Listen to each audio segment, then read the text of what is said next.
Hello, good morning everyone. My name is Borsika Rabin and I would like to welcome you to week 1 of Dissemination and Implementation Research in Health.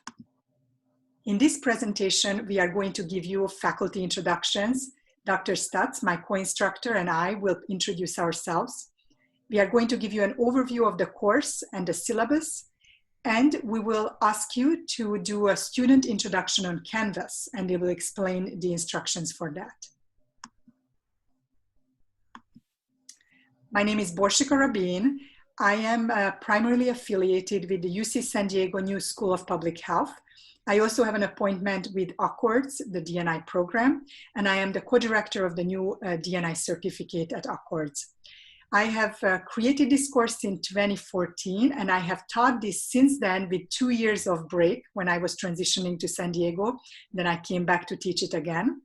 I have a training in pharmacy from the Semmelweis University in Budapest, and then received a PhD and MPH at St. Louis University in St. Louis, Missouri, and focused my research all the way through on dissemination and implementation science.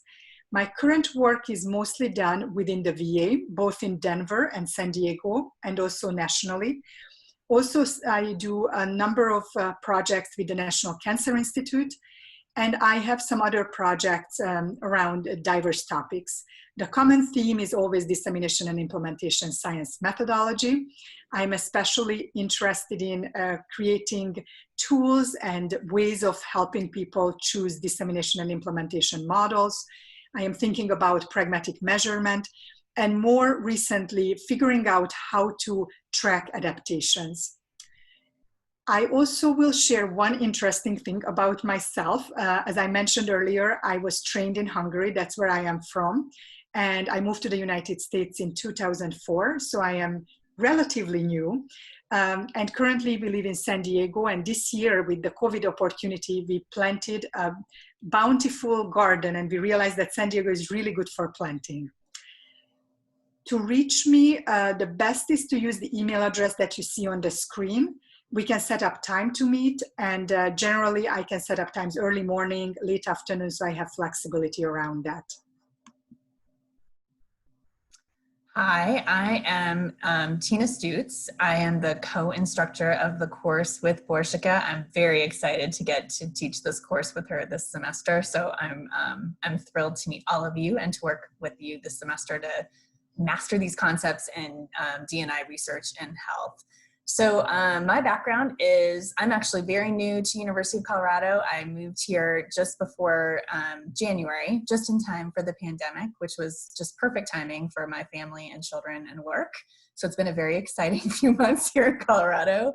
I am an associate professor in pediatrics and then an implementation scientist in the D&I program at Accords, which is what brought me here. I'm very excited about the program and all of the opportunities here. My background is actually in social work and biostatistics and public health. So prior to going back for my PhD, I was a practicing child and family therapist, and that's where a lot of my research interests came from. So my own research, it has a lot to do with early childhood behavioral issues and parenting interventions. And unlike Borsika, I did not start off in D&I, but once I found out about it, I completely changed my whole research trajectory for about the last 7 or 8 years. So most of my research has to do with systematic adaptation of evidence-based interventions to improve their accessibility and acceptability to underserved populations. So I have a kind of health equity streak that goes through a lot of my research. And a lot about adaptation and context and community engagement. A fun fact, I have 2 fun facts. One is that I grew up in Los Alamos, New Mexico, which is where the national laboratory, one of the national labs is. And so my first job, this is what I always use as my fun fact, was measuring explosives in an empty warehouse. And I think to myself, where were my parents? Like, how did they let me have this job? I learned later it wasn't the safest. And then my other fun fact is that we live fairly close to campus, have no yard, and yet somehow have 6 pets in this house. And so often on our calls when we're having our Zoom meetings, there will probably be an animal in my way between me and the camera. So that'll be exciting. the best way to reach me is definitely this email address. And so just like Borsika, I'm happy to meet or talk outside of class. Just contact me by email, and my schedule is pretty flexible. And so I'm sure that we can find a time. Nice to meet you all. So we're going to start off with an overview of the course and the syllabus. So the syllabus is going to be available to you.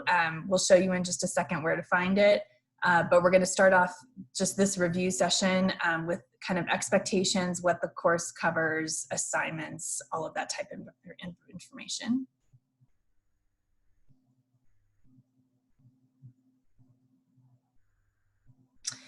This is just the brief summary that you can actually find in the syllabus. So this course provides an introduction to D&I research and practice, specifically in the context of health. So we'll be talking about the importance in the language of D&I science, lots of designs, methods, measures, differences and similarities across different settings. So D&I can be used in clinical settings, community and public health, policy settings, a lot on selected tools for D&I research and practice, and then what the future issues are in this field.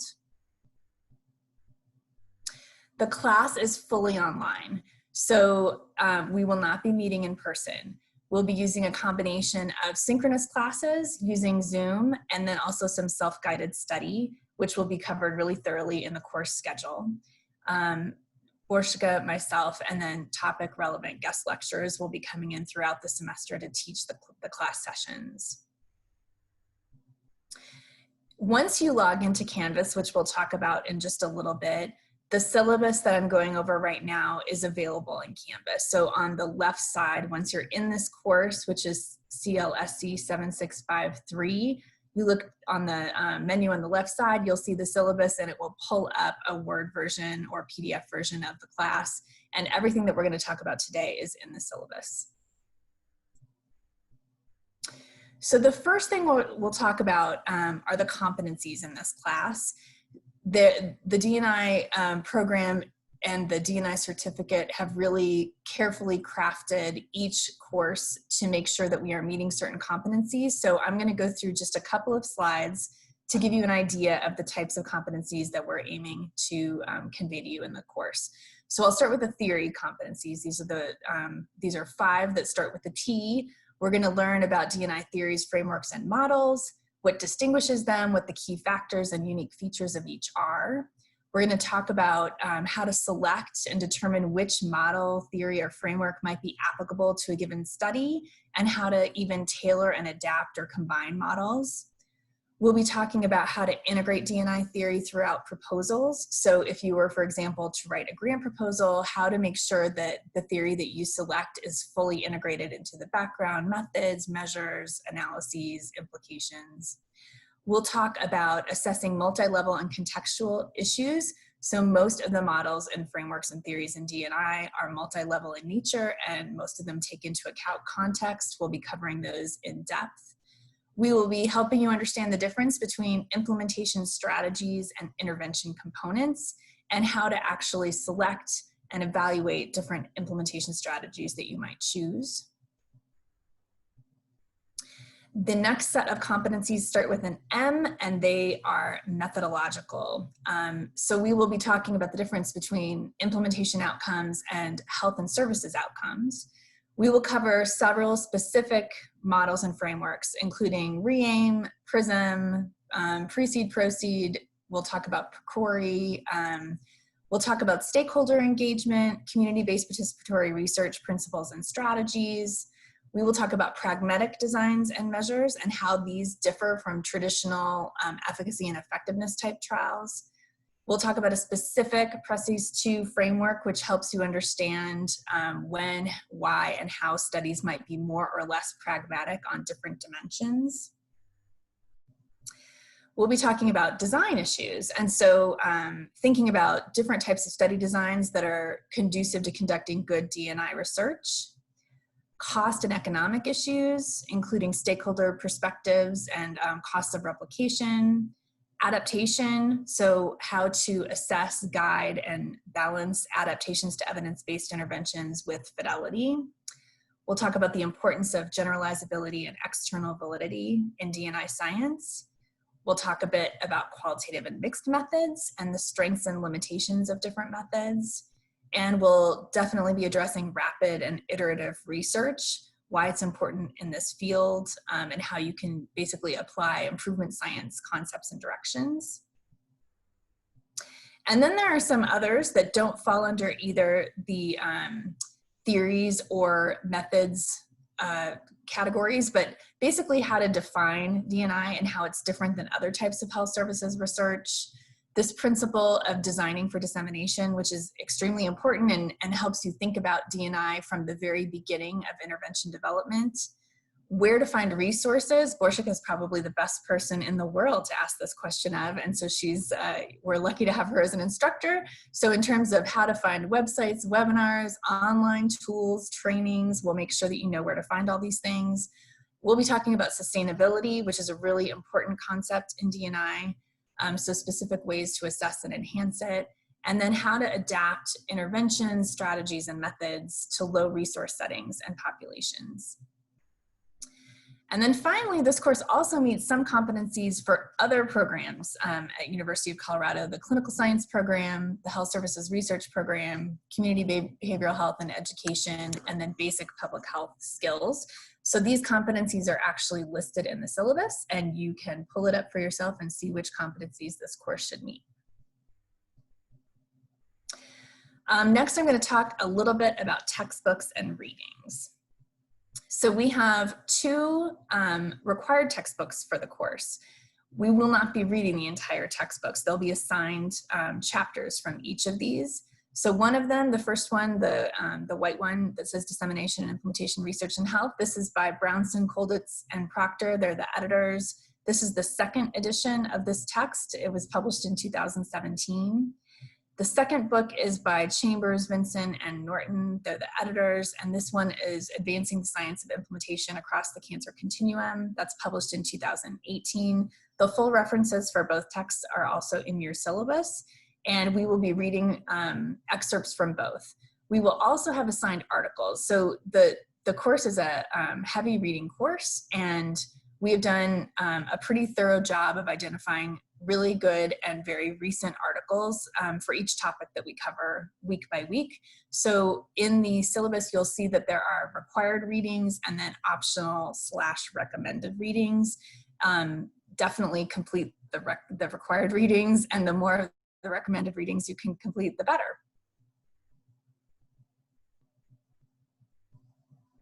Okay, expectations for the course. So we're just going to talk about, this is just kind of housekeeping stuff about attendance, etc.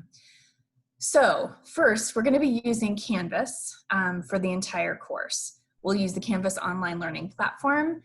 At University of Colorado, there's a couple of ways to access Canvas. You can go in through the Passport site. You can also access it directly through this link that's listed, canvas.cuonline.edu. For both, you'll use your University of Colorado Denver Access login, so your username and password that access everything. If you're a student from outside of Colorado, you should have a specific login and username that will give you access to these. This just provides you information if you're having difficulty accessing Canvas for some reason. There's an online help desk that you can email or call, and they are generally very quickly responsive. We do want to highlight that any information that comes out from the graduate school will only be sent to your Colorado email address. So if that's not the email address that you use, make sure you are checking it regularly or set it up to auto forward to whatever email address you typically access every day. This is the late policy and attendance policy. So if you miss a class, you should be obtaining the handouts and lecture notes from others who were in attendance. We do post tons of information on the Canvas website, but if you have missed something specific, you should definitely be following up with someone who was here. Whether or not you attend class, you're responsible for all the information that is presented in class. Some of the lectures cover materials that aren't found in the readings or the textbook. If you know that you are going to be late with an assignment, we ask that you notify both of us, before the due date to establish a revised deadline and also determine if there will be any deductions to your grade based on not being submitted in a timely manner. If you don't communicate with us or coordinate a plan, you could receive a 0 for that assignment. And in general, for each day an assignment is late, there's a deduction of 2% for each day. In the syllabus, there's a pretty extensive coverage of the University of Colorado Honor Code and policies on academic honesty. So we ask that you please review those before engaging in the class activities. And for any students who might have any kind of physical disabilities or diagnosed learning disabilities, we can gladly accommodate you in the class if there are specific things that you need. So University of Colorado has an Office of Disability Resources and Services, and information on how to access that office is provided in the syllabus as well.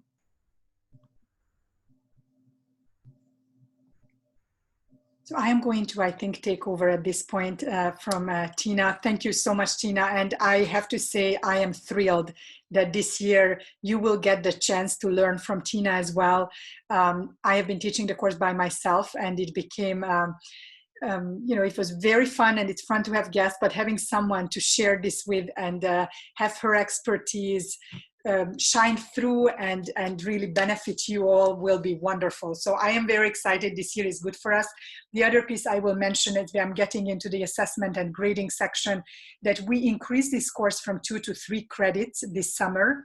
So you will be getting actually more content, more contact hours from us. And we have, at this point with registration, the largest class that we have served for this class. So there will be opportunity for a wide variety of colleagues and peer interaction. So very exciting updates on this. In terms of assessment and grading, the course is based on a 300-point kind of cumulative score, and it is coming from various assignments. You can see these outlined here. There are a set of 5 mini assignments that are all related to your proposal development, and I will say a little bit more about this in a moment. There is a final written proposal that will be based on these 5 mini assignments, and then we also expect you to engage in class in different ways, and I will give you a rundown on what are those activities. We provided due dates here as well and related points. And again, the syllabus is an excellent resource for you to go through these in more detail. We are using the letter grades determined below using a scale. I think that we have been very successful to stay on the left side, on the top corner with most students. We expect that you will be working very hard and you will be using projects that are meaningful to your work and research. So a little bit more about the specific assignments. First of all, we are going to try to use Canvas for the submission of assignments. Specifically the mini assignments, we will set up individual submission pages. We are asking you to submit these mini assignments, these writing projects, as a Word document, so we can directly provide comments within the text, and also in a cumulative manner. So as you are creating mini assignment 2, we would like you to edit to mini assignment 1 document, and also incorporate the feedback that you received from week to week. So if you have received some feedback on mini assignment 1, address those, add mini assignment 2, and submit it as a Word document. The mini assignments, as I mentioned before, are related to a project that you will choose before class starts, hopefully. The end product will be about an R21 size proposal. Not all components will be included, and certain aspects will be better developed if you continue on in Dr. Holtrop's course in the spring. But we will be going through many of the sections, and we will ask you to start to work those different pieces and send those in. You will receive feedback before the next assignment is due, and as I mentioned before, you will be updating those and submitting it cumulatively. Number 4 of the mini assignment is not more writing, but instead an in-class oral presentation, which you can find details in the syllabus about, but we provide you with a set time, and you will have to present your project in a very concise manner, and you will get some feedback from your peers and the instructors. The final proposal is really not as big of a project if you have worked on your previous mini assignments. It is the revised version of the cumulative mini assignments, integrated feedback, and some additional components. And those will be, the due date for all of these, again, are available in the syllabus. I also mentioned that there is 75 points for class participation. That comes from 4 different activities. First of all, we would like to really encourage you to participate in webinars. We understand that life happens, and we would like you to let us know ahead of time if you have conflicts and you are not going to attend a webinar. If you have 1 or fewer unexcused absences, then you are going to get 10 points for that. We would love to know when you have to be away for different other obligations, again, ahead of time. We also would like you to be active contributor in the class. In the past, we had more of like 6-7 students. This year, we are going to have more in the 16. So you will have to make some effort to jump in some cases. There will be plenty of opportunities, though, to contribute. So we will look forward to your expertise, your experience. We will talk about the contributions and how we will try to allow everyone to contribute. But it really makes the class richer when you bring your own perspective, and very often I learned, and I know that Tina has the same perspective, learned a lot from the students. We also ask you, and this is a new feature, that after you review this introductory video, you go on Canvas, and you will have to have access to Canvas for this class to be successful, and submit a web-based introduction on Canvas in a discussion board that we opened for this purpose, and then come back, review your colleagues' submissions, and provide 1 more comment where you are reflecting on the composition of the class or similarities in terms of interest, etc. So that's going to give you another 10 points. And finally, a big chunk of the 75 points will come from reflections and questions. So Tina mentioned that you will be reading for every single class, and the amount of reading is often a lot compared to some other classes, but we would like to get you ready at the end of this class to take more advanced D&I classes and coursework and to apply in your research. So something that I found useful in previous years to motivate and incentivize reading ahead of class is to do these reflections and questions that are based on the required readings. You can also use the optional readings. And each week before class, so it's gonna be Wednesday noon Mountain Time, you have to submit 3 to 5 thoughtful questions through the discussion board that is assigned for that week's reflection. So the others can also see it about the readings and relate them to your own work. It can be questions or further elaborations or just reflections on how what you have read in these different readings might apply to your work. I will highlight that for week 1, because you are doing this web-based introduction, there are no reflections due, but for week 2, we are going to ask you to read, week 3, we are going to ask you to read both the readings for week 2 and 3, and provide reflections on both of those sets of readings so you don't fall behind. These reflections are going to be graded based on quality, complexity, and the relevance of the questions and observations. My experience is that students are enjoying these actually. We have multiple times asked feedback. They find it useful because they actually get the readings done. And I find them very, very helpful. We pull in select reflections into our class. We initiate discussions based on those. So these are wonderful ways of engaging with each other. In terms of schedule, again, I will repeat this again, that we have the syllabus set up. There is a course schedule in the last few pages. So you will be able to very clearly see which week, what time the course is, and how we meet.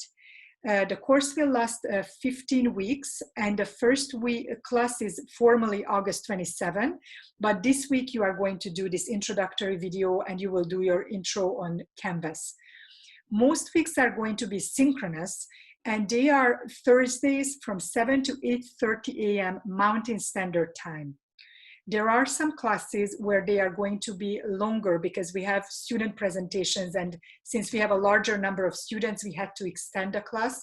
So the week of October 8 and 15, we are actually going to meet from 7 to 9 Mountain Standard Time, so for 2 hours, and those will be the student presentations where you don't have readings, but you are going to prepare your presentation.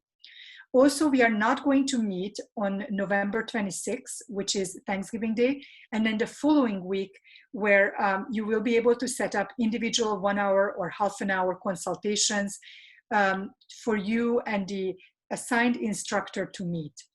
I should mention, since we are talking about consultations, that Tina and I are going to split the class between us, and we will be primary mentors for a subset of students.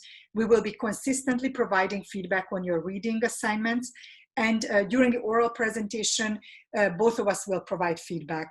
And the final paper will be again reviewed by the primary mentor. This is just to create some efficiencies and continuity in mentoring. So you will know during week 2 which of us will be primarily mentoring you, and so you will be able to set up consultations or additional discussions with that person. The final written proposal that we discussed earlier will be due at 5 p.m. Mountain Standard Time, Friday, December 4, and we will then read those and provide feedback and grade and submit the final grades as described by the graduate school in terms of deadlines. Again, more details in the syllabus. So just to clarify, what do we ask you to do for next week or this week, depending on when you are watching this video? First of all, you are going to watch this introductory video. Then you are going to try to get access to Canvas.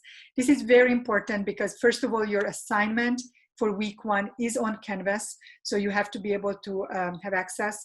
And you will have to find your readings and syllabus all on Canvas. If you have issues, I recommend that you contact Amanda Whitening. She's in the CLSC program, and you should have received emails from her when you were asking for admission into the class. She can help you with Canvas access, especially those of you who are coming from outside of CU. This might take a little time, so please get going on it as fast as you can. If you have issues getting on, please email us as well, but do your best to resolve this with Amanda. And then we will ask you that after August 27, please go back to Canvas and review the introductions by your other classmates and provide an additional comment about what common themes you see across the interest and backgrounds of the class community. Finally, your readings are not going to be, again, the assignments due until the week 3. So you will be reading week 2 and week 3 readings and submit the combined reflections, still about the same length. So you will have to be a little bit more succinct by September 9 at noon Mountain Standard Time. And that's going to be, again, submitted through the discussion board on Canvas. So that completes our tour of the Dissemination and Implementation Science in Health course. Please email us with any questions related to the course. And we very much look forward to meeting you, getting to know you, and working with you in the next few months.